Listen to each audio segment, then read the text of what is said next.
Hello everyone and welcome to a brand new episode of Secrets in Dragon Ball Games. As we already know, the Tenkaichi series has the fusion mechanic. You select two relevant characters, for example, base Goku and Vegeta, and depending on your button inputs, you'll either perform the fusion dance or use the Potara earrings. Unlike the Budokai series, where you're able to see a visible timer signifying how much time you got left, the Tenkaichi series has no timers. You'd assume this means that you can stay in this fused state forever, right? I did some testing. I selected Goten and Trunks and performed the fusion dance. Fusion! Ha! Ta-da! I was really curious to see if they would actually defuse. So, I stepped back and let the game do its thing for 5 hours. It's obvious that the fusion time limit mechanic doesn't exist in Tenkaichi 3. However, it does exist in a different Tenkaichi game, and it's not the one you're thinking of. Meet Dragon Ball Z Tenkaichi Tag Team. Tenkaichi Tag Team is essentially the PSP version of the Tenkaichi series with a really fun tag team mechanic. The game is almost identical to Tenkaichi 3. The graphics, presentation, movement, combat, everything. Since it's basically Tenkaichi 3 on a portable device, I assume all of the mechanics would be pretty much the same. Apparently not. We'll do the same test. Fuse Goten and Trunks into Gotenks and let them stand still. Only this time, we'll be staying still for 5 minutes. What happened? Yup, they defused. The same thing happens with Gogeta.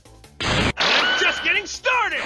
Vegeta, on the other hand, won't defuse. The reason for this are the Potara earrings. People who fuse with the Potara earrings will be fused forever. At least that was the case until Dragon Ball Super retconned it to a 1-hour time limit. Feels odd seeing characters defuse in a Tenkaichi game. It uses the same animation as when you power down from a transformed state. I've always wondered why they included this mechanic in Tag Tenkaichi and not Tenkaichi 3. And there isn't a timer telling you how much time you got left.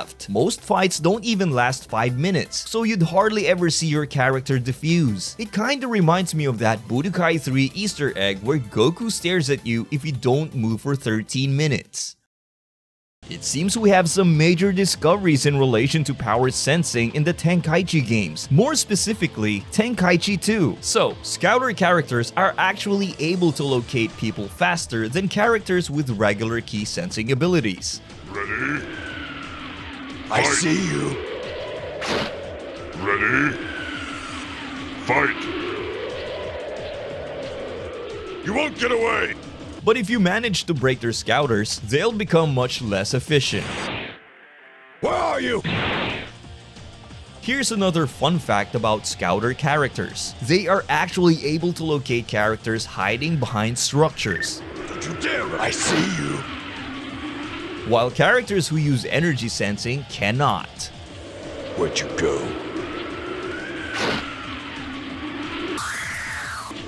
Where'd you go? You won't get away! And to expand even further, androids cannot be detected at all. If you're wondering why that's the case, well, it's because they're using super advanced privacy protection by NordVPN. What? That's right, Vegeta. Today's video partner is NordVPN. NordVPN's next generation encryption will always keep your data protected. Here's a visual representation of what happens to your data and privacy when you're not using NordVPN. I see you. Yikes! And here's how it looks like when you use NordVPN. Where are you? Don't you dare run from me! A lot of our favorite shows tend to get region locked. Using NordVPN, you can easily change your location. Suddenly, you can browse safely on the internet and access content that was previously restricted for you. For all of you who want to be extra safe, there's also NordPass. NordPass will scan the web and inform you if any of your sensitive information has been exposed in a data breach. One account protects up to 6 devices. Sound exciting? Well, NordVPN is offering an exclusive creator deal if you use my link. It's risk-free with Nord's 30-day money-back guarantee. NordVPN is celebrating its 11th birthday, so there's an additional gift which will be granted for every purchase of a 2-year plan. Get the exclusive deal at nordvpn.com/Gadazi or just click the top link of the description. Thank you to NordVPN for sponsoring this video. Alright, so the actual lore reason why androids cannot be detected is because they're artificial beings. They don't possess any life energy. It's actually mentioned in the show. The Z Fighters had a hard time locating the androids since they were unable to detect their energy. Huge shout out to Al Darkin and Keto for pointing these details out. There's a rather simple but really easy to miss detail in Budokai 3. Most characters have a basic walking animation cycle. Some characters like Recoome have a more unique one. It fits well with his character, since he's portrayed as a goofy tough guy. Full power!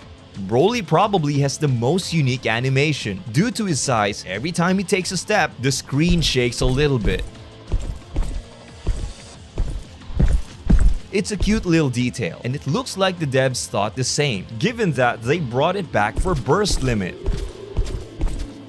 In Tenkaichi 3, once you reach your last health bar, aka the red bar, your character will be in this exhausted/injured pose. Now, most characters have a basic injured animation. They're pretty much the same with slight alterations. Then we have Vegeta. There are 4 versions of Vegeta in this game: Scouter Vegeta, Android Saga Vegeta, Buu Saga Vegeta, and GT Vegeta. And all 4 of these versions of Vegeta share the same low health animation. This one, every single form of Vegeta has him grabbing his arm as if it were broken or badly injured. By now, you should probably recognize this as a reference to his infamous pose from the show. There's a misconception that Android 18 resulted in Vegeta's arm getting broken. Oh no.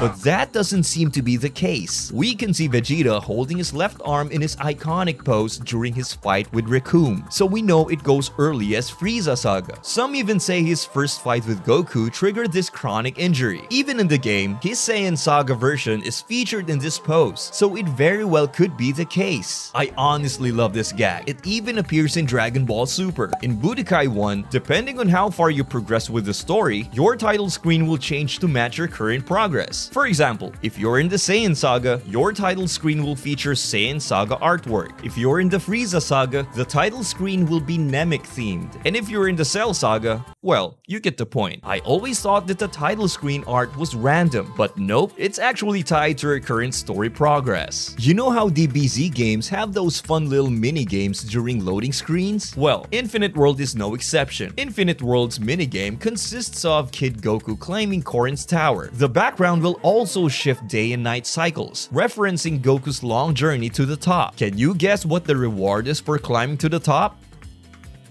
Yep, a smack to the face from Korin. He knocks you all the way to the bottom, making you repeat this cycle over and over again.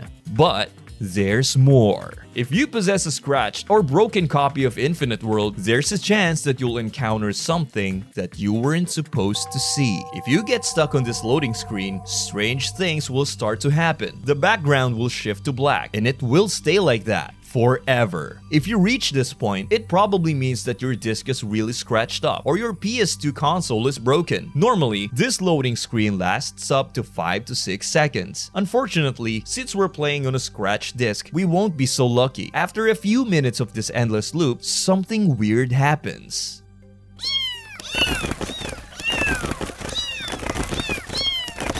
Endless supply of Korins start to rain down on your screen. Why does this happen? Most likely just a fun Easter egg for those who get stuck on the loading screen. The thing is, this game isn't the only one to feature such Easter eggs. If we go to Budokai 3's loading screen, you'll see a bunch of Cybermen rising from the ground. Now, if you play on a normal working copy of Budokai 3, you'll usually see about 1 or 2 of them before your game loads. But if you play on a broken copy, a whole army of Cybermen rise from the ground. And a weird red Cyberman also appears. What's the significance of the red Cyberman? Well, in my humble opinion, I think it symbolizes the fact that your game or console have gone to shit. Tenkaichi 3 offers a wide array of different outfits for each character, some more than others. I wanted to focus on Broly here, since they actually put a couple of Easter eggs on his second outfit. On the surface, outfits 1 and 2 look basically the same, but there's more to it. His skin looks much more pale and bleak leak on the second outfit. That could very well be a reference to the fact that he was frozen under ice for a really long time. You can also see a bunch of scratches and bruises on his stomach area, and if you watch the first movie, you'll know why they're there. Now, once you transform into Super Saiyan, Broly's hair will turn blue, same as it did in the first movie. And if you select the second outfit, I'll kill you! Yep, it's green. And if you're wondering why it's green, in Broly's Second Coming, his Super Saiyan hair color was green rather than the blue color from the first movie. It's a fun nod to the original movies. And if you were to ask me why he has two different colors for the same transformation, I honestly don't know. It could have something to do with that headband thingy restricting his power, hence the blue color, since his hair should be green, judging by his green aura and his DBS Broly movie appearances. Let's move on to Infinite World. There's a subtle new mechanic that we didn't see in Budokai 3. For example, if you're low on ki and your opponent knocks you down, you'll instantly revert back to your base form. This works in both games, the whole Budokai series in fact. But what doesn't work in the rest of the series is this.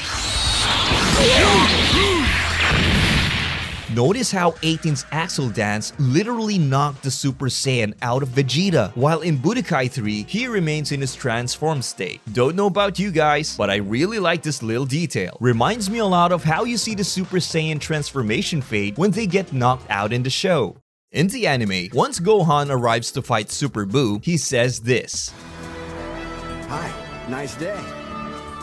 After saying that line, you'll notice Piccolo, Trunks, and Goten looking all shocked. Why are they shocked? He just said, nice day. There's no reason for them to be shocked. Well, that's because Gohan actually says something bad in the original version. Really bad. Yep, no wonder they censored it. You'd expect something like that to be an anime-only thing, and it mostly is. Except for one Dragon Ball game, Dragon Ball GT, Final Bout. I'm pretty sure a lot of you are familiar with this one. It's one of those PS1 Dragon Ball games with a sick animated opening. Now, once you win a fight in this game, your character will say his victory line. And can you guess what Gohan's victory line is?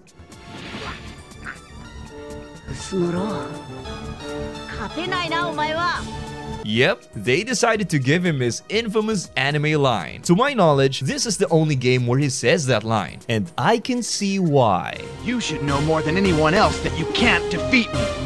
You look strong.